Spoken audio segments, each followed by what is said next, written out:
అందరికీ షాలోమ్. ఈరోజు ఇర్మియా గ్రంథము 4వ అధ్యాయం నుండి 6వ అధ్యాయం వరకు ఇందులో నుండి కొన్ని ప్రశ్నలు. మొదటి ప్రశ్న, నిన్ను నీవు ఏమి చేసుకొనుట వ్యర్థము? రెండవ ప్రశ్న, ఆయన గుర్రములు వేటికంటే వేగము గలవి? మూడవ ప్రశ్న, నీకు మేలుగా కలగకుండుటకు కారణము ఏమి? నాలుగవ ప్రశ్న, ఆయన దేని మీద దృష్టి ఉంచి ఉన్నాడు? ఐదవ ప్రశ్న, ఎక్కడ భయము తగులుచున్నది?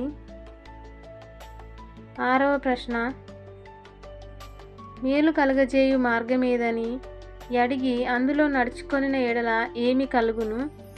ఏడవ ప్రశ్న, సుందరియు సుకుమారియునైన ఏది పెళ్ళగింపబడును? ఈ సమాధానాలు తెలిసిన వారు కామెంట్ బాక్స్లో తెలియజేయగలరు.